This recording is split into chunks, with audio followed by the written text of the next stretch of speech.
نحمده ونصلي ونسلم على رسوله النبي الكريم الحسين الرؤوف الرحيم أما بعد فأعوذ بالله من الشيطان الرجيم بسم الله الرحمن الرحيم قل هو الله أحد الله الصمد لم يلد ولم يولد ولم يكن له كفوا أحد صدق الله العظيم۔ اللہ جل مجدہ کے کرم، سرور کونین سید الانبیاء امام الانبیاء نبی الانبیاء حضور حضرت محمد مصطفیٰ احمد مجتبی صلی اللہ علیہ وآلہ وبارک وسلم کی نالین پاک کے تصدق سے میلاد مصطفیٰ کریم کی بابرکت مبارک محفل میں ہم سب حاضر ہیں۔ دعا ہے کہ اللہ رب العزت ہم سب کی حاضری کو قبول و منظور فرمائے، ہم سب کی خوش نصیبی خوش بختی شیخ المشائخ سیدی و سندی و مولائی حضرت قبلہ خواجہ محمود احمد اویسی سائیں سجادہ نشین دربار عالیہ شاہپور شریف اپنے دمکتے نورانی چہرے کے ساتھ جلوگر ہیں۔ میں ہاتھ جوڑ کر آپ کے در کی غلاموں کا ایک غلام اور نوکر کی حیثیت سے تاخیر پر برسر منبر آپ سے معذرت کا طالب ہوں۔ میں سمجھتا ہوں کہ اس در کی نوکری میرے لیے بخشش کا ذریعہ ہے، میری نجات کا ذریعہ ہے۔ سلسلہ اویسیہ نے جس قدر مردانہ نے کلندر کو پیدا کیا، جس قدر مرد درویش اس سلسلہ کو اللہ رب العزت نے عطا کیے، وہ اسی سلسلے کا ایک خاصہ ہے۔ اور ہر سلسلہ چاہے وہ قادری ہو، چشتی ہو، نقشبندی ہو، سہروردی ہو، ہر سلسلہ جب اپنی روحانی معراج کو پہنچتا ہے تو اسے نسبت اویسیہ حاصل ہوتی ہے۔ ہر سلسلے کو، چاہے وہ چشتی ہو، چاہے وہ قادری ہو، چاہے وہ سہروردی ہو، اسے نسبت اویسیہ حاصل ہوتی ہے۔ اور نسبت اویسیہ کا اس وقت معنی یہ ہوتا ہے کہ براہ راست اس وقت اس ولی کو بارگاہ مصطفیٰ سے فیض مل رہا ہوتا ہے، اسی نسبت کو نسبت اویسیہ کا نام دیا جاتا ہے۔ قرآن مجید کی آیہ کریمہ میں نے تلاوت کی سورہ اخلاص، جس کو سورہ توحید کا نام دیا جاتا ہے۔ ہم سے کہا جاتا ہے کہ یہ صوفی موحد نہیں ہے، یہ عاشق رسول تو ہیں مگر توحید کو بیان نہیں کرتے، یہ ظاہراً موحد تو کہلاتے ہیں لیکن دراصل یہ موحد نہیں ہے۔ آج برسر منبر یہ دعویٰ کرنے والا ہوں، جتنا صوفی موحد ہے کوئی مائی کلال موحد نہیں ہو سکتا۔ صوفی میں اور توحیدی میں بڑا فرق ہے۔ جو اپنے آپ کو توحیدی کہلاتے ہیں اور صوفی میں بڑا فرق ہے۔ توحیدی رب کو مانتا ہے، صوفی رب کو دیکھتا ہے۔ توحیدی رب کے قدرت سے رب کو مانتا ہے، اور جو موحد صوفی ہوتا ہے وہ کائنات کے ذرے ذرے میں اسی کے جلووں کو دیکھتا ہے۔ اس لیے مرزا غالب نے ایک بڑی عجب بات کہی۔ حضور میں اس کا کوئی عقیدت مند نہیں تھا، مگر جب میں نے اس کے اس شعر کو پڑھا اس دن سے میں عقیدت مند ہو گیا۔ کہنے لگا اصل شہود و شاہد و مشہود ایک ہے، اصل شہود و شاہد و مشہود ایک ہے، دیکھنے والا بھی ایک ہے، دکھانے والا بھی ایک ہے، پردہ ہٹانے والا بھی ایک ہے، پردہ ہٹانے والا بھی ایک ہے، اور بے پردہ بے حجاب دیکھنے والا بھی ایک ہے، شاہد بھی ایک ہے، مشہود بھی ایک ہے، شہود بھی ایک ہے، شہادت بھی ایک ہے۔ تو پھر حیران ہوں پھر مشاہدہ ہے کس حساب میں؟ جب شاہد بھی ایک مشہود بھی ایک، پھر مشاہدہ کس کا ہو رہا ہے؟ شاہد کا ہو رہا ہے یا مشہود کا ہو رہا ہے؟ سرمۂ وحدت جو کھینچا عشق نے آنکھوں کے بیچ، سرمۂ وحدت جو کھینچا عشق نے آنکھوں کے بیچ، مولانا موحد صوفی اس کو کہتے ہیں جب وہ اللہ کا قرب حاصل کرتا ہے، قرب نوافل کے ذریعے سے ہو، فرائض کے ذریعے سے ہو، جب وہ اللہ کا مقرب بن جاتا ہے تو پھر اللہ خود اپنے دست قدرت سے اپنی وحدت کا نور کا سرما ولی کی آنکھ میں لگا دیتا ہے، چاہے وہ ولی حضرت خواجہ اویس کرنی ہو، چاہے وہ ولی شہنشاہ بغداد ہو، وہ ولی کامل جب دیکھتا ہے آنکھ تو ولی کی ہوتی ہے، وحدت کا نور اس کا ہوتا ہے، جب اسی نور وحدت کے سرمے میں وہ کائنات کے ذرے ذرے کو دیکھتا ہے، اسے غیر نظر نہیں آتا، کائنات کے ذرے ذرے میں باہر سو جلوہ دلدار دیدم، باہر چیزیں جمالے یار دیدم، جو خود رو بن کرم دیدم ہمونس جمالے خود جمالے یار دیدم۔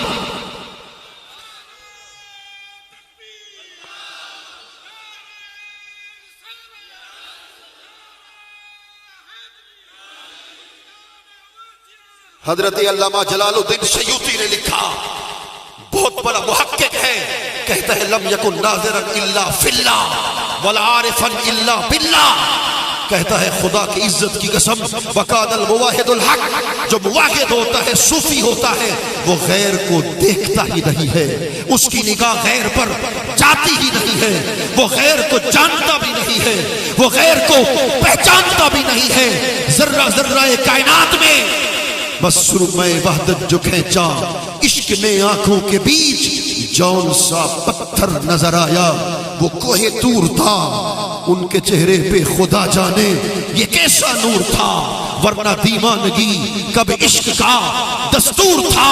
تو پھر اپنے آپ کو جب دیکھا، جب اس نے اپنے آپ کو دیکھا، خدا کی قسم اٹھا کے کہتا ہوں ارے خودی میں نظر ہوتی تو پھر اپنا آپ دکھائی دیتا، اپنے آپ میں بھی اسی کے جلووں کو دیکھ رہا تھا، جب اپنے آپ میں اسی کے جلووں کو جب دیکھ رہا تھا تو کہیں انا الحق کا نعرہ لگایا، کہیں سبحانی معظم شانی کا نعرہ لگایا، اس لیے تو کہا کہ جب میں سبحانی معظم شانی کا نعرہ لگاؤں تو ایک کام کرنا ہے، تلوار اٹھانا ہے، مجھے قتل کر دینا ہے، تلوار اٹھی ہے، حتیٰ کہ سبحانی معظم شانی کا نعرہ لگتا ہے، خدا کی قسم تلوار چلتی نہیں ہے، جیسے نور کے ارد گرد تلوار چلی جاتی ہے، جسم ہوتا تو پھر تلوار لگتی نا، جسم تو نور وحدت میں غرق ہو چکا تھا، مستغرق ہو چکا تھا، اس لیے میرے پیر فرید کہہ گئے ایک دا ہوں ایک گو ہوں ایک جو، ارے سب میں اس کو دیکھتا ہوں غیر سے مطلب نہیں۔ اللہ اکبر۔ یہ جو آم کا درخت ہے، آم کا درخت ہے، وہ کس سے پیدا ہوتا ہے؟ گٹلی سے پیدا ہوتا ہے، گٹلی کو اس کے اندر بوتے ہیں زمین کے اندر، گٹلی سے ہی تنا نکلتا ہے، تنے سے شاخیں نکلتی ہیں، شاخوں سے پتے نکلتے ہیں، پھر آم کا پھل نکلتا ہے، آم کے پھل کو کھاتے ہیں تو پھر وہی گٹلی نظر آتی ہے۔ گٹلی تو زمین میں تھی، وہی گٹلی درخت پر نظر آ رہی تھی۔ وہ پتے کیا ہیں، وہ شاخیں کیا ہیں، وہ پتے کیا ہیں؟ اصل میں گٹلی اس کا اصل تھا، شاخیں اس کی فرع تھی۔ خدا کی عزت کی قسم، یہ کائنات کے تعینات، یہ کائنات کی کثرت، یہ کائنات کا تکثرات، مظہر مختار، علامہ اعجاز احمد اویسی صاحب، زید بکر، یہ جتنے بھی کائنات کی کثرتیں ہیں، کائنات کے افراد ہیں، لگتے تو تمہیں غیر ہوں گے، مجھے غیر ہوں گے، مگر جو ولی مقام ولایت کی معراج تک پہنچ جاتا ہے اسے نسبت اویسی مل جاتی ہے۔ خدا کی عزت کی قسم، تو پھر اسے غیر نظر نہیں آتا۔ جب اس مقام پر پہنچتا ہے تو پھر کہہ اٹھتا ہے جو مکان تھا بن گیا لا مکان، جو نشان تھا ہو گیا بے نشان، جو مکان تھا بن گیا لا مکان، جو نشان تھا ہو گیا بے نشان، شدہ اسم و رسم سے من جدا، اللہ اپنے آپ کو کیا کیا۔ قرآن مجید کی آیت کریمہ تلاوت کی سورہ اخلاص، جس کو سورہ توحید کا نام دیا جاتا ہے، اللہ نے خالص اپنی توحید کا بیان کیا، مگر بیان کیسے کیا، انداز کیسے تھا؟ کہا قل محبوب تو فرما، هو اللہ احد، اللہ ایک ہے، وہ بے نیاز ہے، اس کا والد نہیں، اس کا ولد نہیں، اس کا کوئی ہمسر نہیں، اس کا کوئی ہم پلہ نہیں، وہ صمد بھی ہے، لم یلد ولم یولد بھی ہے، اس کا کوئی ہم پلہ نہیں ہو سکتا۔ تین نکتے میں آپ کی خدمت میں پیش کر دینے والا ہوں۔ میرے مالک، شان تیری تھی، بیان تیرا تھا، توحید تیری تھی، ذکر تیرا تھا، خود کہہ دیتا ایھا الناس انی اللہ احد، کہ لوگوں میں ایک ہوں، اپنی شان توحید کو خود بیان کر دیتا نا۔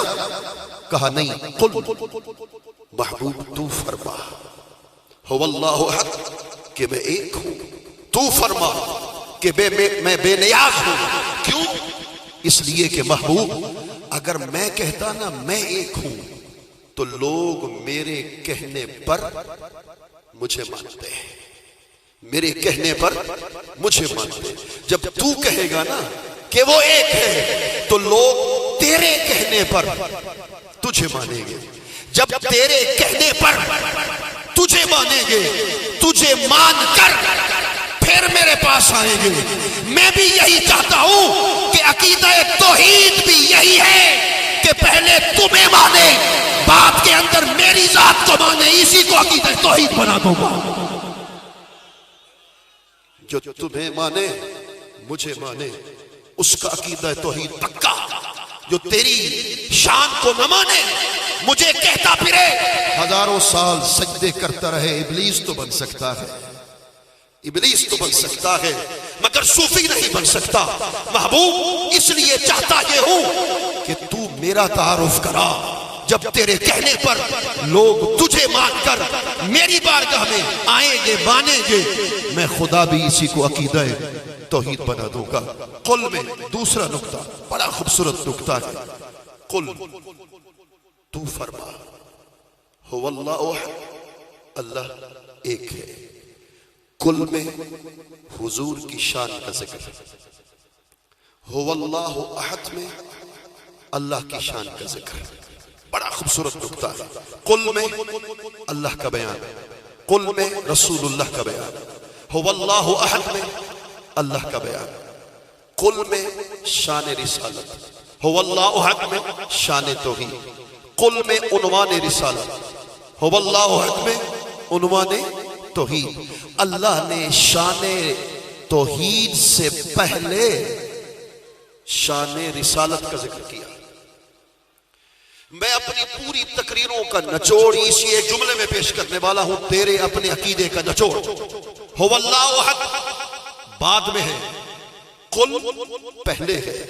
قل میں شان رسالت، هو اللہ احد میں شان توحید۔ اللہ نے شان توحید سے پہلے شان رسالت کا ذکر کر کے دنیا کو بتا دیا، مجھ تک اگر آنا چاہتے ہو پہلے میرے یار کی شان کو ماننا پڑے گا، بعد میں میرے پاس آنا پڑے گا۔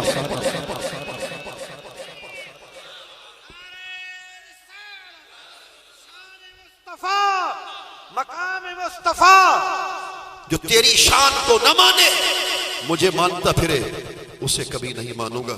تیسرا نکتہ، بڑا مختصر سے جا رہا ہوں، بڑا خوبصورت نکتہ ہے۔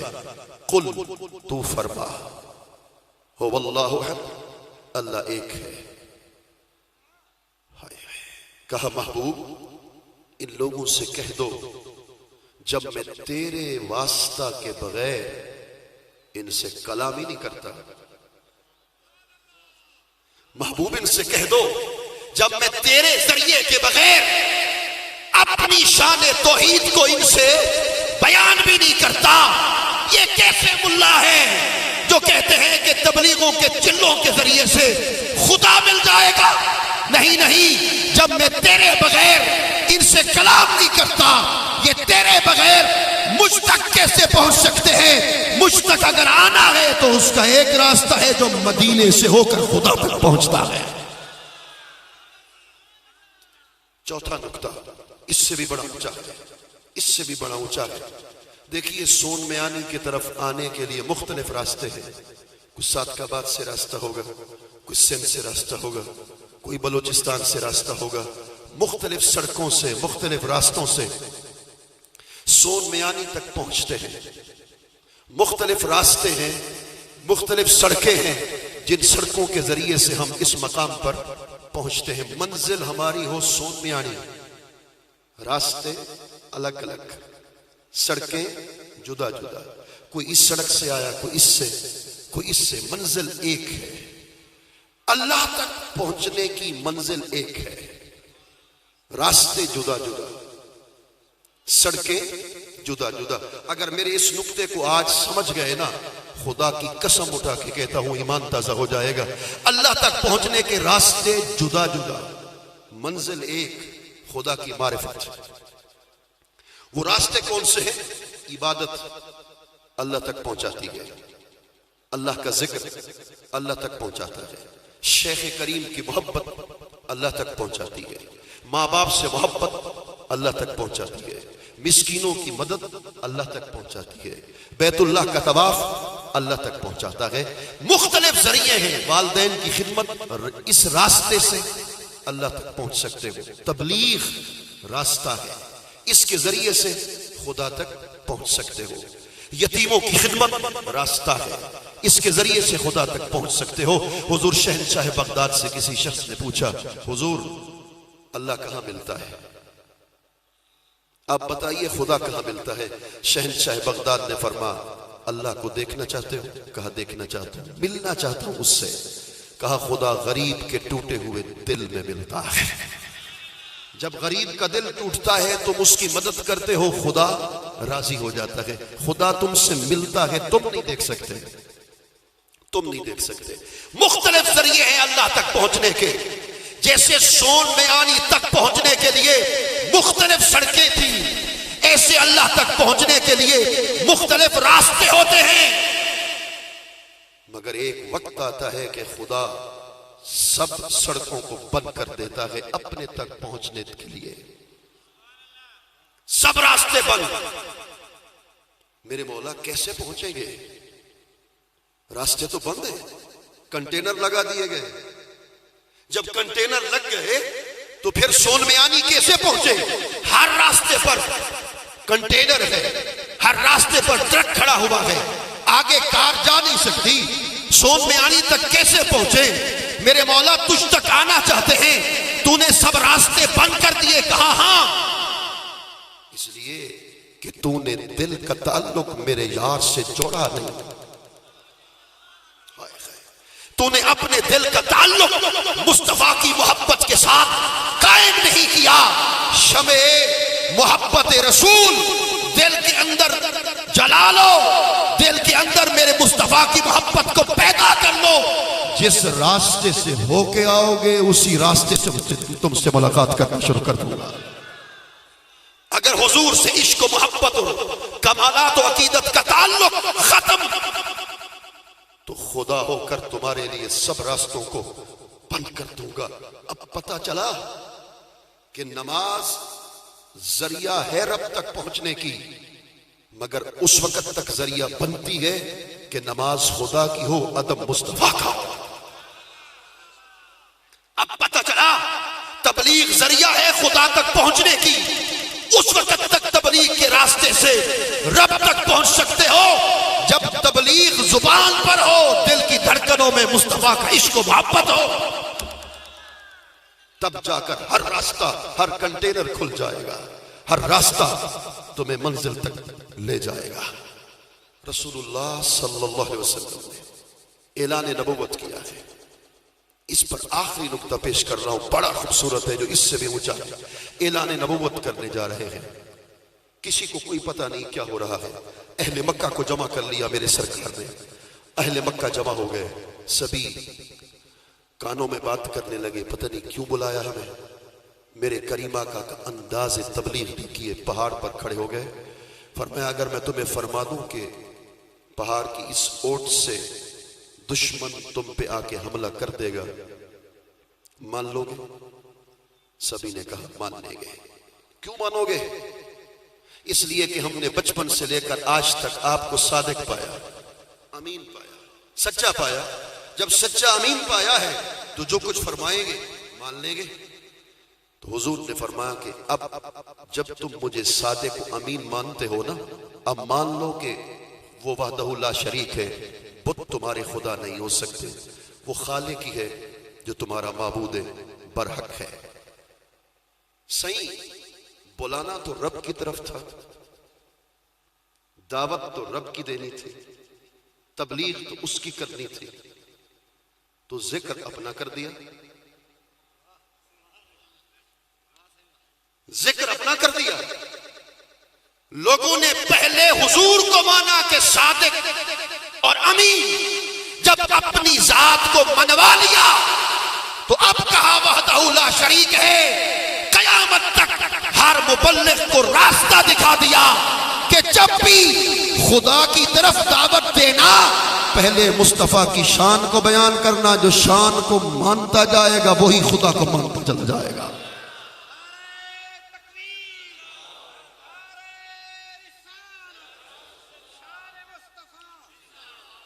کچھ لوگوں نے مانا کہ مانتے ہیں وہ وحدہ لا شریک ہے، کچھ لوگوں نے کہا نہیں مانتے وہ وحدہ لا شریک ہے۔ کیوں نہیں مانتے؟ کہنے لگے صحیح مشکل ایک آن پڑی ہے کہ جن بتوں کو ہم خدا مانتے ہیں وہ نظر آتے ہیں کہ یہ بت ہے، آگ خدا ہے، نظر آتی ہے خدا ہے، یہ سورج ہمارا خدا ہے، نظر تو آتا ہے، جس خدا کی طرف آپ بلانے والے ہیں وہ نظر نہیں آتا۔ جب وہ نظر نہیں آتا مانیں گے کیسے؟ مانیں گے کیسے؟ علامہ اویسی صاحب کی اللہ بات یہ ہے کہ اب اعتراض حضور پر نہیں تھا، اب اعتراض حضور پر نہیں تھا، اب اعتراض رب پر تھا کہ وہ نظر آئے، وہ دکھائی دے۔ تو جب اس کی قدرت پہ سوال اٹھ گیا تھا تو مظہر مختار کی عقل کہتی ہے کہ خدا اسی وقت سمندر کے قطروں کو حکم دیتا کہ میرا کلمہ پڑھ۔ سمندر کا ایک ایک قطرہ رب کا کلمہ پڑھتا، وہ خدا کو مان لیتے۔ خدا چاہتا تو اپنی قدرت سے پہاڑوں کو کہتا چل، پہاڑ چلنا شروع ہو جاتے، پہاڑوں کو چلتا دیکھتے خدا کو مان جاتے۔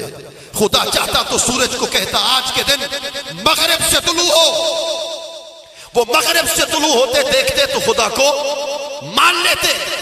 صحیح یہ سورج بھی اس کی قدرت کی دلیل تھی، مگر ان کے سامنے اس کو پیش نہیں کیا۔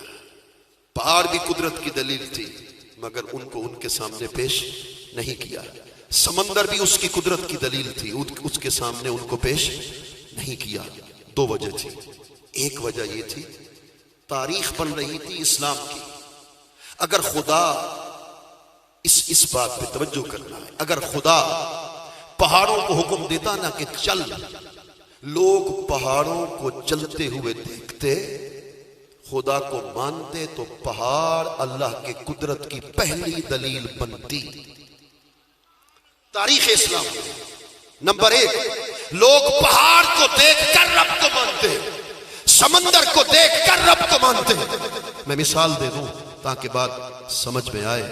حضرت مولانا محمد اعجاز اویسی صاحب صادق آباد کے کسی مصور کے پاس چلے گئے جو تصویریں بناتا ہے۔ اس سے کہا کہ تو نے جو تصویر اچھی سے اچھی بنائی ہو اس کو تو ذرا لے کر جا۔ وہ اپنے کارخانے کے اندر جائے گا، دیکھے گا تصویروں کو، جو سب سے بڑی حسین تصویر جو اس نے بنائی ہوگی اسے ہی اٹھا کر لے آئے گا۔ میرا سوال یہ ہے کہ باقی کو کیوں نہیں اٹھایا؟ وہ بھی تو اس کے ہاتھوں کی تصویریں بنی ہوئی تھی نا۔ اس تصویر سے جو حسین تھی، اس سے اس کے فن کا پتہ چل رہا تھا کہ اتنا صاحب فن ہے، اس لیے اس تصویر کو اٹھا کر لے آئے۔ علامہ صاحب نے جب اس کو دیکھا تو تصویر کو دیکھ کر مصور کو مان گئے کہ مصور میں فن اتنا ہے. ہائے ہائے ہائے. آخر تک اب تیرا دل سبحان اللہ کہے گا، میں نہیں کہوں گا. تیری روح سبحان اللہ کہے گی، مگر جملہ سن. اللہ پر جب اعتراض ہوا کہ وہ ہے، خدا نے پہاڑ کو حکم نہیں دیا. اپنے کارخانے قدرت میں دیکھا، پہاڑ بھی تھا، سمندر بھی تھے، آتش بھی تھا، آسمان بھی تھے، زمین بھی تھے. اس کی قدرت کے کئی مظہر اور دلائل تھے. سب کو چھوڑا، دیکھا میری ربوبیت کا شاہکار کون ہے. اپنی ربوبیت کے شاہکار جو اس کی حسن کا مظہر ادب تھا، حضور کی ذات اقدس تھی. ان لوگوں نے کہا وہ خدا نظر نہیں آتا اس لیے نہیں مانتے. اللہ نے کہا محبوب ان کو کہہ دو قد جاءکم برہان من ربکم. اگر وہ تمہیں خدا نظر نہیں آتا، میں مصطفیٰ تو تمہیں نظر آ رہا ہوں نا. میں تو تمہیں دکھائی دے رہا ہوں، میں تو تمہیں نظر آ رہا ہوں. 40 سال میں نے تمہارے درمیان گزارے ہیں، خلوت جلوت رات دن. میری 40 سالہ زندگی میں کسی ایک لمحے میں اگر کوئی عیب نہیں ہے تو پھر مان لو جس ذات کی رب کی طرف بلانے والا ہوں وہ ذات بھی بے عیب ذات اقدس ہے. پتہ یہ چلا کہ اللہ کے حسن کا، اس کے جلال کا، اس کے کمال کا مظہر ادب، اس کا شاہکار ربوبیت حضور کی ذات اقدس تھی. اس لیے آپ کوئی رب کو دیکھنا چاہے تو خدا نے وہ آنکھ نہیں بنائی جو اس کی حقیقت کو دیکھ سکے. اس لیے تو فلما تجلی ربہ للجبل جعلہ دکا وخر موسیٰ صعقا. ایک صفاتی پردے کو ہٹایا تھا تو حضرت موسیٰ بے ہوش ہو کے گر پڑے تھے. آج عجب بات کرنے والا ہوں، کوئی آنکھ رب کی صفات کو نہیں دیکھ سکتی. رب کی ذات تو بڑی آگے ہے. کوئی آنکھ رب کی صفات کو نہیں دیکھ سکتی. میں نے پچھلی تقریر میں نے حضور کے قدموں میں بیٹھ کر عرض کر دیا تھا، دوبارہ عرض کر دینے والا ہوں کہ اللہ نے ایک ہے حقیقت خدا، ایک ہے حقیقت مصطفیٰ. اللہ نے بھی اپنی حقیقت کے دیکھنے کے لیے کوئی آنکھ نہیں بنائی. حضور کی حقیقت کو دیکھنے کے لیے بھی کوئی آنکھ نہیں بنائی. کیوں؟ حضور محب بھی ہے، حضور محبوب بھی ہے. رب محب بھی ہے اور رب محبوب بھی ہے. رب محب بھی ہے، رب محبوب بھی ہے. غیرت محبت کے بھی کچھ تقاضے ہوتے ہیں. اس نے غیرت محبت کی بنا پر اپنے یار کی حقیقت کے حسن کو دیکھنے کے لیے کوئی نگاہ ہی نہیں بنائی. وہ بھی دیکھتی، رب بھی دیکھتا تو یار کی حقیقت کے دیکھنے میں شرکت ہوتی. خدا کو تو شرکت گوارا نہیں. او مصطفیٰ کے دیدار میں شرکت خدا کو پسند نہیں ہے تو مصطفیٰ جیسا صرف دیدار میں، صرف دیکھنے میں اللہ کو شرکت پسند نہیں ہے. شرکت ہوتی تو کائنات کا سب سے بڑا عاشق صدیق تھے. صدیق اکبر سے بڑھ کر تو حضور کا کوئی عاشق نہیں تھا نا. آج حضرت کے قدموں میں بیٹھ کر مجھے حدیث سمجھ آئی کہ رسول اللہ نے صدیق اکبر سے ہی کیوں کہا، فاروق اعظم سے نہیں کہا، حضرت عثمان سے نہیں کہا. والذی یا ابا بکر والذی بعثنی بالحق لم یعلمنی حقیقت غیر ربی. اے ابو بکر تو سن، میرے رب کے سوا میری حقیقت کو نہ کوئی جان سکتا ہے نہ کوئی پہچان سکتا ہے. پتہ چلا حقیقت مصطفیٰ کو بھی رب کے سوا کوئی نہیں دیکھ سکتا اور حقیقت خدا کو بھی مصطفیٰ کے سوا کوئی نہیں دیکھ سکتا. غیرت ادھر بھی ہے، غیرت ادھر بھی ہے. غیر ادھر نہیں، غیر ادھر نہیں. تو پھر اعلی حضرت کیوں نہ کہے وہی ہے اول، وہی ہے آخر، وہی ہے ظاہر، وہی ہے باطن، اسی کے جلوے، اسی سے ملنے، اسی سے اس کی طرف گئے تھے۔ تو پھر عاشق کیوں نہ کہے خدا کو دیکھنا چاہو تو کہاں جاؤ؟ خدا کو دیکھنا چاہو تو کہاں جاؤ؟ کہاں جائیں؟ کہا خدا کو ڈٹھو سے محمد دے اولے۔ خدا کو دیکھنا چاہو تو حضور کے قرب میں آؤ۔ کہنے لگے یہ شاعر ہے، عاشق ہے، عاشق کی بات قابل حجت نہیں ہوتی۔ مولانا تم نے شاعر کی بات کی، عاشق کی بات کی، نہیں مانتے اس کو؟ میں نے کہا قرآن کو مانو گے؟ کہنے لگے ہاں۔ میں نے کہا قرآن پڑھتا ہوں، وَلَوْ أَنَّهُمْ اِذْ ظَلَمُوا أَنفُسَهُمْ جَاءُوكَ، اگر تم اپنی جانوں پہ ظلم کر بیٹھو نا، مجھے منانا چاہو تو پھر میرے یار کے در پہ چلے جاؤ۔ روک رہا ہوں۔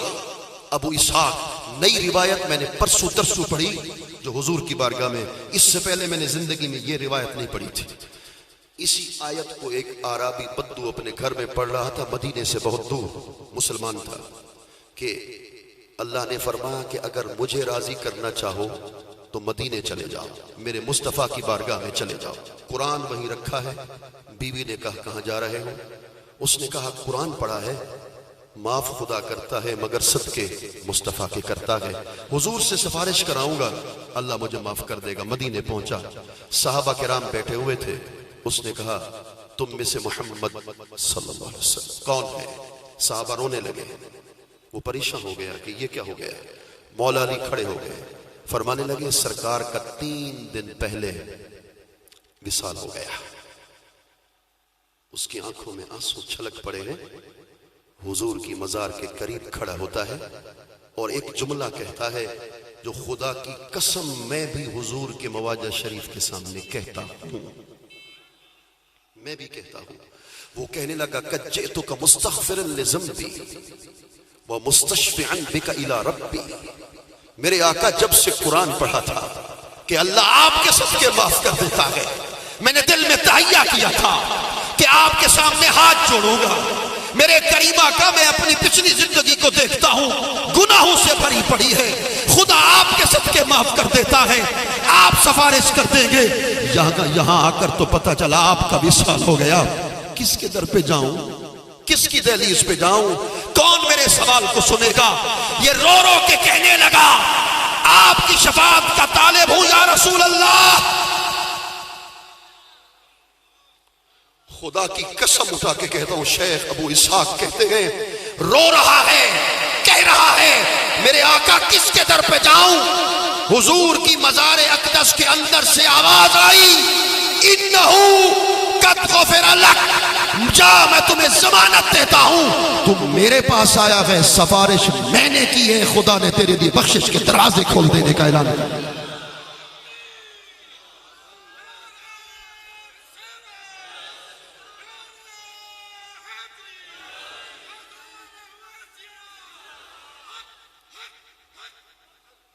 حاضرین محترم، اندر سے آواز آئی، حضور کے روضے اطہر کے اندر سے آواز آئی، جا تجھے بخش دیا گیا، جا تجھے معاف کر دیا گیا۔ یہاں ایک اور بات بھی عرض کرتا چلا جاؤں، اللہ نے صرف یہ نہیں کہا کہ حاضری دے دو، اس کو پتا ہے کہ دشمن بھی حاضری دے گا، دشمن بھی مدینے آئے گا۔ اس نے یہ نہیں کہا کہ جاؤ، بلکہ کہا جاؤ پھر دیکھوں گا جب تو ہاتھ باندھ کے کھڑا ہوا ہے، میرا محبوب تیری سفارش کرتا ہے کہ نہیں کرتا؟ ہائے ہائے، تجھے بلاتا ہے یا نہیں بلاتا؟ تجھے قبول کرتا ہے یا نہیں کرتا؟ تیری غلامی کو قبول کرتا ہے یا نہیں کرتا؟ ایک لفظ میں کہا کرتا ہوں جو آج بھی کہوں گا کہ جب تو جائے گا سفارش کے لیے عرض کرے گا، تو مصطفیٰ کو دیکھے گا، میں بھی یار کو دیکھوں گا، تو جالی کو دیکھے گا، میں یار کو دیکھوں گا کہ میرے مصطفیٰ کے لب ہلتے ہیں یا نہیں ہلتے۔ اگر میرے یار کے لب سفارش کے لیے ہل گئے، تیرے گناہوں کو دیکھوں یا یار کے لبوں کے ہلنے کی اداؤں کو دیکھوں؟ بس اپنے یار کے لبوں کے ہلنے کی اداؤں کے صدقے سے میں خدا تیرے لیے بخشش و مغفرت کے دروازے کھول دوں گا۔ تو پھر اب سنیے، کہا میرا محبوب جب تمہیں اپنا بنا لے، جب تیری غلامی کو قبول کر لے، لوجد اللہ،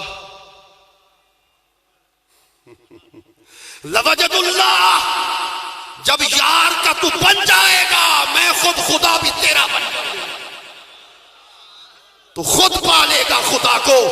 اس لیے تو کہا خدا کو نٹھو سے محمد دے اولے، محمد کو بے لکھے دے گزر گئی، میں اپنی حیاتی تو قربان تھی ماں، خدا کو محمد اکھے دے گزر گئی۔ میرے قبلہ گاہ والد گرامی ایک روایت پیش کرتے ہیں، میں نے نہیں پڑھی، انہوں نے یقیناً پڑھی ہوگی، نہ مجھے جرت ہوئی ان کی بارگاہ میں، صحیح آپ نے کہاں سے پڑھی، اس کو میں ادب کے مطابق نہیں سمجھتا، ان کی زبان سے جو نکل گیا میرے لیے وہ سب کچھ بن گیا۔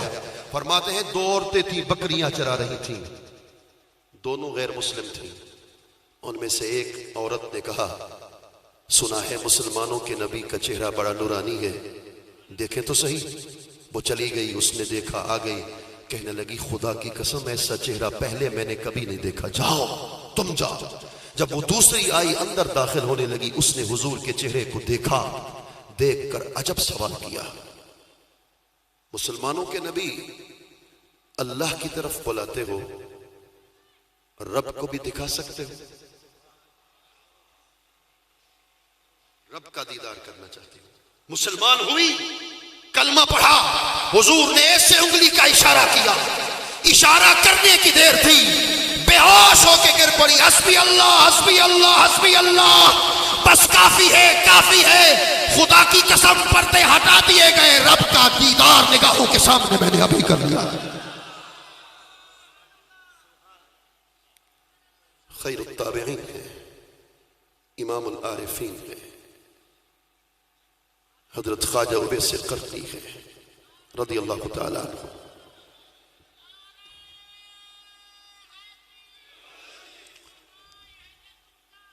جن کا مقام اور جن کا مرتبہ اور جن کی شان اور جن کے کمالات یہ ہیں، میرے کریم آقا صلی اللہ علیہ وآلہ وبارک وسلم جلوگر ہے رسول اللہ۔ آج کچھ 2-3 نئی روایتیں پیش کرنے والا ہوں۔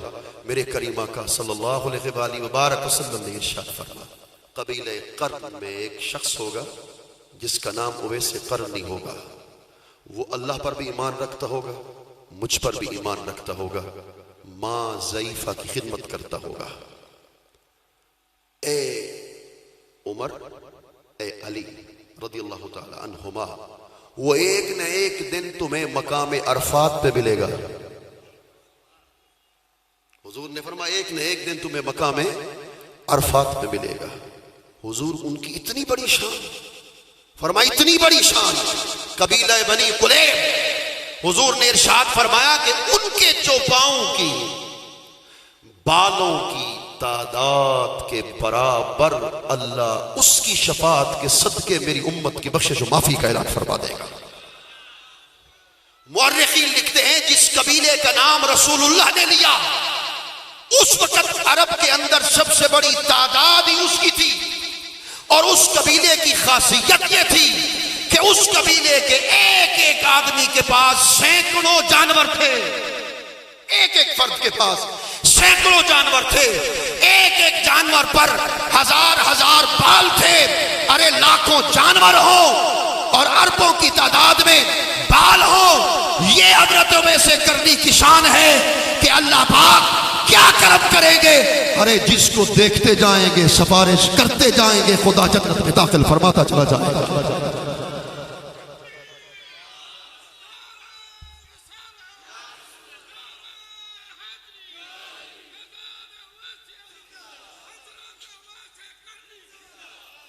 خیر التابعین ہے، امام العارفین ہے، حضور سیدنا خواجہ اویس قرنی رضی اللہ تعالیٰ عنہ۔ سیدنا فاروق اعظم نے ایک روایت میں آتا ہے اپنے دور خلافت کے آخری سال حضرت خواجہ اویس قرنی سے ملاقات کی۔ 3 روایتیں ملتی ہیں، بنو کوہ ابو اویس پر یا مقام عرفات پر، یا پھر ایام تشریق میں، تینوں روایتیں ملتی ہیں، ایام تشریق میں یا پھر کوہ ابو قبیس پر یا پھر مقام عرفات پر ملاقات ہوئی حضرت سیدنا فاروق اعظم رضی اللہ تعالیٰ عنہ کی سیدنا خواجہ اویس کرنی رضی اللہ تعالیٰ عنہ سے۔ ایک روایت میں آتا ہے خطاب کر رہے تھے، جیسے آپ حالت اجتماع میں ہیں، سیدنا فاروق اعظم خطاب کرتے کرتے اچانک کہنے لگے، اچانک کہا خطاب کے دوران، تم میں سے کوئی اویس کرنی کو جانتا ہے؟ شان دیکھو ان کی۔ ایک شخص کھڑا ہو گیا، اس نے ایک لفظ کہا، میں وہ لفظ تو نہیں کہہ سکتا مگر اشارہ ضرور کر سکتا ہوں۔ اس نے کہا صحیح، آپ امیر المومنین، وہ دیوانہ ہے، اس دیوانے سے ملاقات کرنا آپ کی شان کے مطابق ہے؟ اس نے سوال کیا سیدنا فاروق اعظم سے، مجھے قسم ہے میرے رب کی جس کے قبضے قدرت میں خواجہ اویس کرنی کے در کے کتوں کی اس کتے کی جان ہے، یہ سننا تھا۔ سیدنا فاروق اعظم جلال میں آ گئے، ان کی آنکھوں سے آنسو کی برسات جاری ہو گئی۔ فرمایا جس کو تم دیوانہ کہتے ہو، جس کو تم مجنوں کہتے ہو، ارے اس کی شان یہ ہے کہ رسول اللہ نے فرما دیا ہے کہ وہ برگزیدہ اللہ کا بندہ ہے، ہاتھ اٹھا کر جو بھی دعا کرتا ہے خدا اس کی ہر دعا کو اپنی بارگاہ میں قبول و منظور فرما لیتا۔ ایک شخص اٹھا، اس نے کہا میں لے چلتا ہوں آپ کو حضرت خواجہ اویس کرنی کے پاس۔ آپ جھونپڑی کے اندر موجود تھے، لے گیا حضرت خواجہ اویس کرنی کے پاس۔ آپ سامنے بیٹھے ہوئے ہیں۔ نئی روایت جو میں نے پڑھی، اس سے پہلے میں نے بھی نہیں پڑھی، سیدنا فاروق اعظم نے دیکھا اونٹ چر رہے ہیں مگر اونٹوں کی حفاظت کرنے والے خدا کے فرشتے وہاں کھڑے ہوئے ہیں۔ ایک لفظ میں ضرور کہنا چاہوں گا، ارے اس خدا کے بندے کی شان دیکھو جس کے اونٹ کے محافظ خدا کے فرشتے ہوں، ان کی اپنی حیات طیبہ کا پھر عالم کا ہوگا۔ فرشتوں کو دیکھا کہ وہ ان کے اونٹ کی حفاظت کر رہے ہیں، اندر چلے گئے۔ حضرت خواجہ اویس کرنی رضی اللہ تعالیٰ عنہ سے ملاقات ہو گئی۔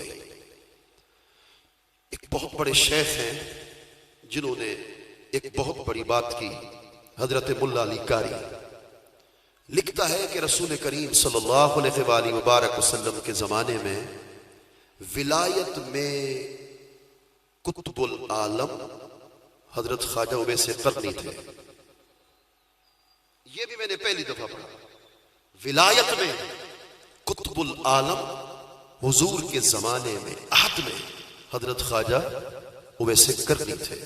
اور قطب العالم کا کیا مطلب ہوتا ہے کہ اس کے زمانے میں تحت الثری سے لے کر عرش تک سارے ولیوں پہ اس کی حکومت ہوتی ہے۔ ہر زمانے میں اللہ کے نظام کو وہ چلاتا ہے، نظام قدرت کو وہ چلاتا ہے، نظام روحانیت کو وہ چلاتا ہے۔ نبوت میں غوثیت و قطبیت کے مقام پر رسول اللہ تھے۔ ملا علی قاری نے لکھا دو قطبوں کی ملاقات نہیں ہو سکتی تھی، اس لیے رسول اللہ صلی اللہ علیہ وسلم کی خواجہ اویس کرنی کے ساتھ ملاقات نہ ہو سکی ان کے نزدیک۔ اس سے بھی اونچی بڑی بات کر دی انہوں نے، ملا علی قاری نے اس سے بھی اونچی بڑی بات کر دی۔ وہ لکھتے ہیں کہ رسول کریم صلی اللہ علیہ وآلہ وبارک وسلم نبوت میں غوثیت کے مقام پر حضور جیسا نبی کہ نبی حضور کی بارگاہ میں فریاد کرے۔ اس کو امام بوصیری نے لکھا نا، وَكُلُّهُمْ مِن رَسُولِ اللَّهِ مُلْتَمِسٌ، ہر نبی حضور کی بارگاہ میں التجا کر رہا تھا۔ اور حضرت خواجہ اویس کرنی کا مقام دیکھو، آپ کے زمانے میں کل ولی آپ کے زمانے میں آپ کی بارگاہ میں درخواست پیش کر رہے تھے، کل اولیاء۔ آپ نے فرمایا پھر حضرت ملا علی قاری نے جو عظیم بات کی نا، جو آپ کی خدمت میں پیش کرنے والا ہوں، جس سے میرا ایمان تازہ ہو گیا۔ وہ لکھتے ہیں کہ یہ وجہ کیا ہے مستوری اور محجوبی۔ اور حضرت خواجہ اویس کرنی رضی اللہ تعالیٰ عنہ زندگی کے آخری سالوں میں کبھی رات کو نہیں سوئے. عشاء کی نماز سے لے تہجد تک حضور کے عشق کا تذکرہ کرتے. جو سامعین ہوتے ان پر وجدانی کیفیت کا نزول ہو جاتا بغیر کسی خوشامد کے. اس منبر پر بیٹھا ہوں, اللہ کی عزت کی قسم اٹھا کے کہتا ہوں, شاہپور شریف میں مجھے جانے کا اتفاق ہوا کئی مرتبہ, رات کو بھی رہائش رکھنے کا کئی مرتبہ اتفاق ہوا. اللہ کی عزت کی قسم اٹھا کے کہتا ہوں, میں رات کے 1 بجے اٹھا تو حضرت جاگ رہے تھے, میں 2 بجے اٹھا تو حضرت بیدار تھے, میں 4 بجے اٹھا تو حضرت بیدار تھے. یہ آج آپ کی خدمت میں پیش کر رہا ہوں, میں اس کے پیچھے لگا رہا کہ یہ کون سی عبادت ہے. یہ شب بیدار ہونا, ساری رات جاگتے رہنا, دن کو سونا. پھر اس مقام پر میں پہنچا کہ یہ سلسلہ یہیں سے نہیں حضرت خواجہ اویس کرنی سے ہے. جس کو تاجدار یمن کا فیض نصیب ہوتا ہے وہ راتوں کو اللہ کے نام کر دیتا ہے.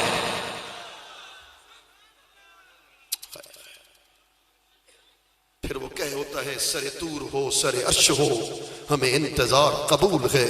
وہ کبھی ملیں وہ کہیں ملیں, وہ کبھی صحیح وہ کہیں صحیح, انہیں دیکھنے کی جو لو لگی تو نصیر دیکھ ہی لیں گے ہم. وہ 1000 آنکھ سے دور ہو وہ 1000 پردہ نشی. ملا علی قاری نے لکھا کہ وہ مستوری کیوں تھی, محجوبی کیوں تھی, لوگوں سے الگ تھلگ کیوں رہے, جنگلوں میں کیوں رہے, کیا وجہ تھی. خدا کی قسم میرا ایمان تازہ ہو گیا اس کے اس استدلال کو پڑھ کر. ملا علی قاری لکھتا ہے وجہ یہ ہے کہ اللہ کی غیرت یہی چاہتی تھی. جو قطب العالم ہو وہ مستور رہے, وہ محجوب رہے, دنیا کو پتہ نہ چلے, مگر شرق سے لے کر غرب تک ارے روحانیت کا ٹھاٹے مارتا سمندر ہو تو اس کے سینے سے ظاہر ہو رہا ہو. اس کے حسن کو خدا کی نگاہ کے سوا کوئی نہ دیکھ سکے, وہ خدا کو دیکھتا ہو, خدا اسے دیکھتا ہو. اس لیے حضرت خواجہ اویس کرنی کو مستور رکھا, محجوب رکھا. 2 سے 3 منٹ میں آپ کا ضرور تذکرہ کروں گا.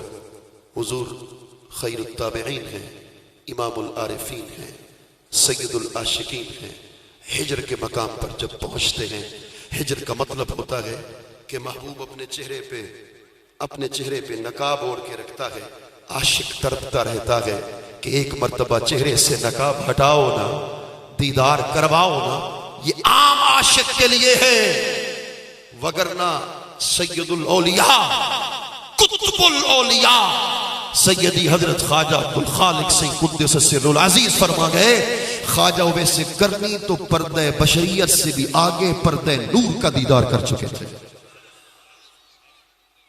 وہ یمن میں رہ کر رسول اللہ کے پردہ نور کے اندر استغراق میں تھے, اس لیے مدینہ المنورہ حضور کے پردہ بشریت کے دیدار کے لیے نہیں آ سکے. ہجر کی کیفیت بھی آتی ہے عاشق پر. جب عاشق کہتا ہے ایک مرتبہ تو چہرے سے پردہ ہٹاؤ نا, اعلی حضرت عاشق بن کے مدینہ طیبہ میں آیا گئے, سنہری جالیوں کے سامنے کھڑا ہے اور جالیوں کا سامنے پردہ ہے. عرض کرتا ہے میرے آقا ان جالیوں کا پردہ ہٹاؤ نا, ایک بار اپنے چہرے کا دیدار کرواؤ نا. وہ صوبے لالزار پھرتے ہیں, تیرے دن نئے بہار پھرتے ہیں, تیری کیا پوچھے کوئی بات رضا, تجھ سے کتے 1000 پھرتے ہیں, تجھ جیسے تو سینکڑوں یہاں احمد رضا پھرتے ہیں. مالک کی مرضی, چہرے سے پردہ ہٹائے نہ ہٹائے اس کی مرضی.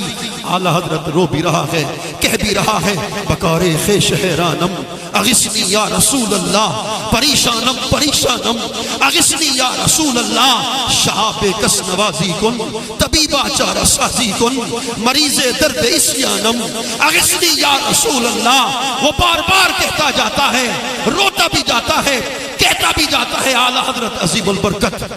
اور میرا پیر فرید بھی کہتا ہے تو نے دھکڑے دھوڑے کاندڑیاں, تیرے نام تو مفت بکاندڑیاں, تیرے باندیاں دی میں باندڑیاں, تیرے درد کتیاں نال ادب. ہاں تتا عشق, اس کی ایک اور زیادہ نہ کروں, تتا عشق بہو گزرے ہو سے یو قہر نہ پیش آیو سے سڑیوں جلگیوں مرگیوں کلگیوں یار فرید نہ آیا پھر پیر فرید رو رو کے کہتا ہے دھولن تنی سکھ دے رہم تاگا گھٹا چاہی بہو. میں آج ایک لفظ کہنے والا ہوں، حضور کی ذات کو وسیلہ بنا کر ان کی ذات کو وسیلہ بناتا ہوں خواجہ ویسے کرنی کی بارگاہ میں. سب میرے گواہ رہنا. اور خواجہ ویسے کرنی کی ذات کو وسیلہ بناتا ہوں حضور کی بارگاہ میں. میرے آقا یہ سب آئے ہیں گھروں سے شیخ کے دیدار کے لیے، سب آئے ہیں. ہم نے سن رکھا ہے جو شیخ کا دیدار کر لے اسے ایک نہ ایک دن حضور کا بھی دیدار نصیب ہو جاتا ہے. میرے آقا ہماری آنکھیں اس قابل نہیں جو حضور کے چہرے کو دیکھ سکیں، دل اس قابل نہیں جو حضور کے چہرے کا دیدار کر سکیں، مگر اس امید کے ساتھ آئے ہیں. خدا کی عزت کی قسم اٹھا کے کہتا ہوں زندگی کے 30 سال گزر گئے حضور کے در کی نوکری کرتے کرتے. یہ پیسہ، یہ بال، یہ مکمکا کرنا، اس پر میں لعنت بھیجتا ہوں. مکمکا کر کے رسول اللہ کی شان کو بیان کرنا زندگی بھر اپنے لیے خنزیر کے برابر حرام سمجھتا ہوں. خدا کی عزت کی قسم قبر کی موری تک بھی یہی چاہتا ہوں کہ جب مکمکا ہو اس سے پہلے خدا مجھے مار دے، میں مر جاؤں. میرے آقا آپ جانتے ہیں میں آپ کو شاہد سمجھتا ہوں، آپ کو حاضر ناظر سمجھتا ہوں. میرے دل کی نیت کو آپ سب سے زیادہ جانتے ہیں. میرے آقا مدینے میں بیٹھ کر مجھے دیکھ رہے ہیں. آج آپ کی بارگاہ میں آپ کی گلیوں کے کتوں کا کتا ایک مزدوری چاہتا ہے 30 سال کی در کی نوکری کا. میں نے نوکری کی جوانوں کی، میں نے نوکری کی آپ کے امتوں کی، میں نے نوکری کی آپ کے غلاموں کی، میں نے نوکری کی آپ کے محبوبوں کی. میرے آقا مزدوری ایک چاہیے. یک شب ترا مہما کنم تا جانو دل قربا کنم جائے تو در چشمہ کنم ایک لکھ دے دی 2 لکھ دے سا ایک واری چاپو. جو سوے من گزر آری، جو سوے من گزر آری منے مسکین سے ناداری فدائے نقش نالینت کنم جایا رسول اللہ. اور آج اشارے سے بات کر رہا ہوں، مجھے ظاہر کرنے کی اجازت نہیں. خدا کی قسم جو بھیک مانگتا ہے دیدار کی، جھولیاں پھیلا کے بارگاہ مصطفیٰ سے خیرات مانگتا ہے، مصطفیٰ اسے ضرور اپنے دیدار سے مشرف کرا دیتے ہیں. کرا دیتے ہیں، کرا دیتے ہیں، کرا دیتے ہیں. اللہ اکبر. بس تو خوش نصیب ہے جن کی نسبت حضرت خواجہ ویسے کرنی رضی اللہ تعالیٰ عنہ کے ساتھ ہے. اعلیٰ حضرت کھڑا ہوا ہے، ہاتھ باندھے ہیں، دیدار نصیب نہیں ہوتا. آخری بات ہے، کہتا ہے بکار خیش حیرانم اغثنی یا رسول اللہ. پریشان ہوں میرے آقا ایک مرتبہ تو کرم فرماؤ نا، چہرے کا دیدار کرواؤ نا.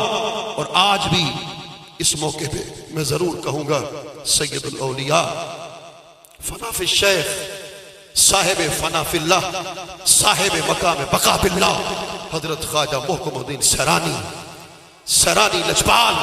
ارے ان کا مقام، ان کا مرتبہ تو دیکھو نا. شیخ کی بارگاہ میں پہنچے، شیخ نے مرید کیا. مرید کرنے کے بعد شیخ نے فرمایا بابو 3 دن کے روزے رکھو. 3 دن کے روزہ رکھا. آخری روزہ تھا، دل میں خیال پیدا ہوا کہ آج بیر کا پھل ہوتا تو اس سے میں روزہ افطار کرتا. دل میں سرانی لجپال کے دل میں خیال پیدا ہوا روزہ افطاری کا وقت قریب ہے اور ایک نورانی چہرے والا سامنے آیا ہے. اس نے بیر کا خوشہ پیش کیا ہے، آپ نے تناول کیا ہے، مرشد کے حضور حاضر ہوئے ہیں. اللہ نے کرم کیا ہے اور بیر کا پھل کھایا تھا، مگر وہ دنیا کا بیر کا پھل مجھے نظر نہیں آتا، کسی اور مقام سے آیا تھا. ارے سید الاولیاء، قطب الاولیاء، میں نے کہا قطب الاولیاء تھے وہ. حضرت خواجہ عبدالخالق سے نے فرمایا محکم الدین تمہیں مبارک ہو، جس بیر کو تم نے کھایا وہ دنیا کو نہیں تھا، وہ سدرۃ المنتہا کا تھا. سدرۃ المنتہا کا تھا. جب تو نے دل میں خواہش کی، اللہ نے حضرت خواجہ خضر علیہ السلام کو سدرۃ المنتہا پہ بلایا کہ میرا سرانی، میرا برگزیدہ بندہ بیر کھانے کی خواہش رکھتا ہے، تو خود جا اور یہاں روک کر بات کر رہا ہوں حضور کی بارگاہ میں۔ ملا علی قاری لکھتے ہیں کہ جو کتب ہوتا ہے نا، کتب العالم ہوتا ہے، بڑی خوبصورت بات کی، اس سے بڑھ کر میرے نزدیک خواجہ اویس کرنی کی شان کے لیے کوئی لفظ نہیں ہے، اس سے بڑھ کر میری معلومات میں کوئی اور لفظ نہیں ہے جو وہ لکھ گئے۔ کہنے لگے جو کتب العالم ہوتا ہے نا، اللہ کا نبی اس کے دیدار کی تمنا رکھتا ہے، اللہ کے نبی ان کے دیدار کی تمنا رکھتے ہیں۔ دلیل دی ملا علی قاری نے کہ جب جیسے حضرت موسیٰ نے حضرت خواجہ خضر علیہ السلام کے دیدار کی خواہش کی،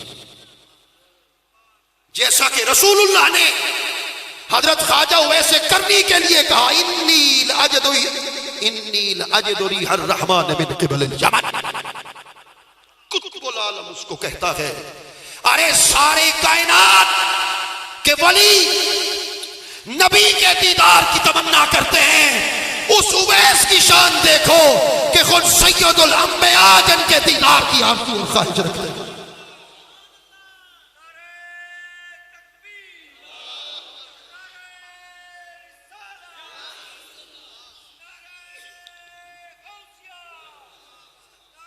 حضور سرانی بادشاہ کھڑے ہوئے ہیں، سامنے حضور کا مواجہ شریف ہے، ہاتھ بندھے ہوئے ہیں، اور اللہ اکبر، جالی پاک کا دروازہ کھلا ہے، خادم خاص اندر سے باہر نکلا ہے۔ جو باہر بندے کھڑے ہوئے تھے نا ہاتھ باندھ کے، کہا تم میں سے میاں صاحب کون ہیں؟ انہیں رسول اللہ نے اندر یاد کیا ہے۔ حضرت خواجہ اویس کرنی کی طرح ہاتھ باندھے ہوئے، حضور سرانی بادشاہ نے خاموش، جواب نہیں دے رہے۔ کوئی اور ہوگا، کوئی اور ہوگا۔ سیدھا خادم خاص آپ کی طرف ہے، نام کیا ہے آپ کا؟ بالکل حضرت خواجہ اویس کرنی کی طرح کہا انی عبداللہ، پھر بھی چھپایا اللہ کا بندہ ہوں، وہ نام سنا جو تیری ماں اور باپ نے رکھا، میں محکم الدین ہوں، فرما مبارک ہو، یہی نام تو ہے جسے رسول اللہ نے اندر یاد فرمایا۔ سرانی نجپال اندر گئے، عالم خواب میں نہیں، عالم بیداری میں رسول اللہ نے کرم بھی کیا، اور رسول اللہ نے حضرت خواجہ محکم الدین سرانی نجپال کے سر پر خود دست مبارک سے دستار بندی فرما دی۔ حضرت معبرین سے پوچھو، جو خوابوں کی تعبیر بتاتے ہیں نا، ان علماء سے، عارفوں سے، صوفیاء سے پوچھو دستار بندی کیوں کرائی؟ اس کا بھی آخر مقصد تھا نا، دستار بندی کا مقصد یہ ہوتا ہے کہ جب کوئی مدرسے میں پڑھ کے اس مکتبے میں، اس مدرسے میں علم کی سند کو حاصل کرتا ہے، دستار بندی کرائی جاتی ہے۔ دستار بندی کا مقصد یہ ہے کہ یہ فاضل ہو چکا ہے، یہ اس وقت کا عالم ہو چکا ہے، میرے کریم آقا نے خود اپنے ہاتھوں سے دستار بندی کرا کے دنیا کو بتا دیا۔ اس وقت تک اگر کسی کاملوں کے کامل کو دیکھنا چاہو، آؤ محکم الدین سرانی کے چہرے کا دیدار کر لو۔ خواجہ اویس کرنی حضور کے در پر آیا ہے رضی اللہ تعالیٰ۔ وہ آخری بات ہے، دروازے کو دستک دی ہے، خیالوں میں گم ہو گئے ہیں، ابھی گھر کا دروازہ کھلے گا، کبھی حضور کے چہرے کو دیکھوں گا، اپنا سر حضور کے قدموں میں رکھ دوں گا، عرض کر دوں گا میرا ذکر بھی تو، میرا فکر بھی تو، میرا ذوق بھی تو، وجدان بھی تو، میرا سامل مٹھڑا شام سلونا، من موہن جانا نے جان بھی تو، میرا دھرم بھی تو، میرا بھرم بھی تو، میرا شرم بھی تو، میری شان بھی تو، میرا قبلہ کعبہ مسجد ممبر مصحف قرآن بھی تو، جے یار فرید قبول کرے سرکار بھی تو، سلطان بھی تو۔ مگر دروازہ نہ کھلا،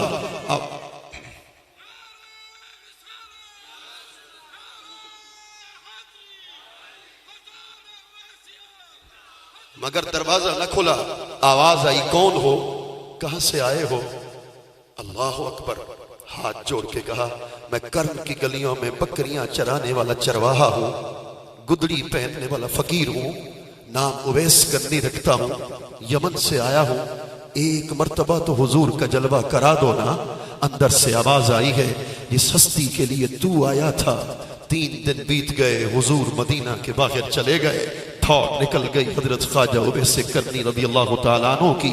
اچھا اتنا کرم تو ضرور کر دینا، جب میرے لجپال آ جائیں کہہ دینا اویس کرنی سلام کہتا تھا۔ مقدر کا عالم دیکھو، خواجہ اویس کرنی رضی اللہ تعالیٰ عنہ مدینہ سے باہر، میرے سرکار مدینہ کے اندر گھر کا دروازہ کھولا ہے، قدم وہیں رکے ہیں۔ امہات المومنین کو قریب بلا کے فرمایا، پہلے یہ تو بتاؤ میرے گھر کے دروازے پہ آیا کون تھا جو نور چھوڑ کے گیا ہے؟ نور چھوڑ کے گیا ہے، کون تھا؟ صحیح کرن کی گلیوں میں بکریاں چرانے والا چرواہا تھا، گدڑی پہننے والا فقیر تھا، نام اویس کرنی رکھتے تھے۔ اویس کرنی کا نام سننا تھا، سرکار کی آنکھوں سے آنسو آ گئے۔ واہ تیری شان، ساری کائنات حضور کے عشق میں روتی ہے، سرکار تجھ میں کرم فرما دینے والے تھے۔ سیدنا فاروق اعظم پہنچے، لوگوں سے پوچھا جانتے ہو؟ لوگوں نے کہا وہ تو دیوانہ ہے، سارا دن بھاگتا ہے، کوئی اسے مجنوں کہتا ہے۔ سامنے کھڑے ہیں، حضرت خواجہ اویس کرنی سے ملاقات ہوئی۔ مسمک کیا نام ہے تیرا؟ گدڑی میں چھپا کے کہا انی عبداللہ، اللہ کا بندہ ہوں۔ وہ نام سنا جو تیری ماں نے رکھا؟ فرمایا میں اویس کرنی ہوں۔ فرمایا سارے نشانیاں تو میں نے دیکھ لی جو حضور نے تیری بتائی تھی، ایک نشانی رہ گئی، ہاتھ تو آگے بڑھا، ہاتھ تو آگے بڑھا۔ جب ہاتھ آگے بڑھایا تو نشان دیکھا سفید۔ سیدنا فاروق اعظم نے فرمایا تو ہی تو ویسے کرنی ہے کہ مدینے سے رسول اللہ نے تمہیں سلام بھی بھیجا ہے، معراج والا جبہ بھی تیرے پاس بھیجا ہے۔ حضور کے جبے کو سر پہ رکھا، لبوں سے چوما، آنکھوں سے چوما۔ صحیح دیکھا تھا میرے سرکار کے چہرے کو، ساری زندگی تو دیدار کیا، غور سے دیکھا تھا، غور سے دیکھا تھا۔ تو پھر یہ تو بتا دیجئے، اگر غور سے دیکھا تھا تو پھر ایک سوال کا جواب دے دیجئے، حضور کے ابرو مبارک ملے ملے تھے یا جدا جدا تھے؟ حضرت سیدنا فاروق اعظم سمجھ گئے کہ جو رہتا بکروال کی شکل میں ہے، رہتا چرواہے کی شکل میں ہے، رہتا یمن کے جنگلوں میں ہے، مگر یمن کے جنگل میں رہ کر بھی رسول اللہ کے چہرے کا ایک ایک نشان بتا رہا ہے۔ وصال ہو گیا ہے، مختلف روایتوں میں ایک جنگل میں وصال ہو گیا، کفنانے والا کوئی نہیں، دفنانے والا کوئی نہیں، فوجیوں کا دستہ آتا ہے، ان کو کیا پتا شہنشاہ عشق حضرت خواجہ اویس کرنی سو رہے ہیں۔ انہوں نے قبر کھودنے کے لیے کسی ماری ہے، سامنے پتھر آیا ہے، پتھر کو ہٹایا ہے تو حضرت خواجہ اویس کرنی کی مزار پہلے سے تیار موجود تھی۔ کہا اچھا اتنا بڑا عاشق ہے کہ قبر مبارک پہلے سے تیار ہے تو کفن بھی یہی ہوگا۔ صندوق ایک جگہ پڑی تھی، اسے کھولا گیا تو صندوق کے اندر تازہ کفن بنا ہوا ہے، کسی انسان کے ہاتھ کا نہیں، فرشتوں نے بنا ہوا ہے۔ کفن اٹھایا ہے، جنازہ پڑھایا ہے، اٹھا کر قبر کے قریب آئے ہیں تاکہ قبر کے اندر تدفین کر دیں۔ ہاتف غیبی سے آواز آئی اب تمہارا کام ختم، دور ہٹ جا، تم نہیں جانتے یہ تو میرے محبوب کا بھی محبوب سو رہا ہے، اسے تم نہیں دفناؤ گے، مجھ خدائے رحمان کے فرشتے نیچے اتر کر اپنے ہاتھوں سے اسے قبر کے اندر اتار دیں گے۔ دعا کر کے اللہ کریم سید العاشقین راہب الامہ حضرت خواجہ اویس کرنی رضی اللہ تعالیٰ عنہ کے عشق کے سمندر میں سے چند قطرے ہمیں بھی نصیب فرمائے۔ اللہ کریم میرے حضور کے سائے رحمت دادر سلامت فرمائے۔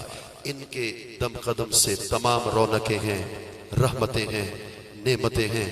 اللہ رب العزت نے ہم سب کو آپ کی شکل میں ایک بہت بڑی عظیم نعمت عطا فرما دی ہے۔ اللہ کریم میرے حضور کا سایہ رحمت دادر سلامت فرمائے۔ آپ کی والدہ ماجدہ اللہ کریم آپ کا سایہ رحمت دادر سلامت فرمائے، سکھی صحت کے ساتھ آپ کو عمر خضری نصیب فرمائے۔ وما علینا الا البلاغ المبین۔